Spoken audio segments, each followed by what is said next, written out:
reckoning ng aming mga buwan at mga taon, sinusunod namin doon sa Hebrew calendar. At yan ay nagpapasimula sa unang araw ng unang buwan ng taon.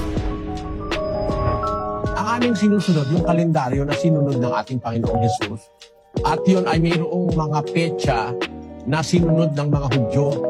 Gaya nung pagdiriwang ng tinatawag na Paskwa, yung Passover. Isang malaking event yun sa mga Jewish community. At yun ay nanggaling pa sa panahon ni Moises. Kaya isineselebrate nila yon on the 14th of Nisan. Yung 14th of Nisan, tumatapat yon sa Abril sa kalendaryo Hebreo. Yun ang tinatawag na Paskwa. Basahin natin sa 12:1 ng Exod.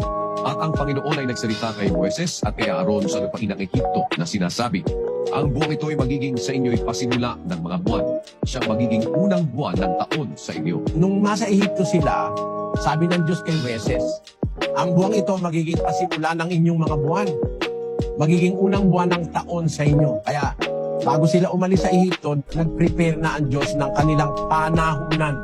O kung tawagin natin sa kolokyal na pangungusap, kalendaryo.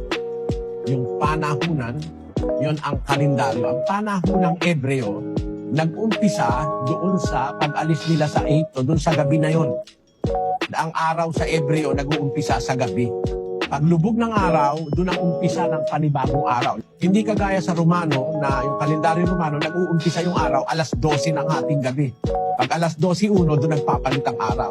Sa Roman calendar yun. Pero sa Hebrew calendar, paglubog ng araw, kung ba, lumubog siya ng alas 6:01, ibang araw na yon.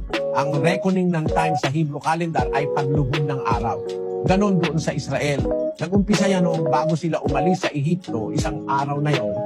Yung huling araw nila sa Ehipto, bago lumubog ang araw, sinabi ng Diyos sa kanila, ang buwang ito magiging pasimula ng mga buwan, magiging unang buwan ng taon sa inyo.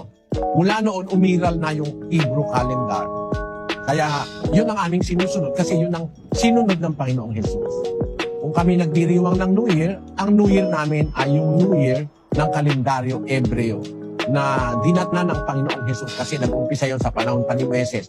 Alam naman natin, libo-libong taon pa bago ipanganak si Kristo, meron na yung kalendaryo Hebreo na panahon pa ni Moises. Hindi kami doon sumusunod sa Roman calendar. Yung Roman calendar, yun ay kalendaryo ng paganong Romano. Na mga Romanong hindi kumikilala sa Diyos, mga Romanong sumasamba sa Diyos-Diyusan. Ba't yun ang susundin natin? Hindi kami sumusunod doon sa maling kalendaryo. Ang reckoning ng aming mga buwan at mga taon, sinusunod namin doon sa Hebrew calendar. At yan ay nagpapasimula sa unang araw ng unang buwan ng taon, ng unang buwan sa taon ng Hebreo. Nisan, ang unang araw nun ay pumapatak sa buwan ng Marso yun.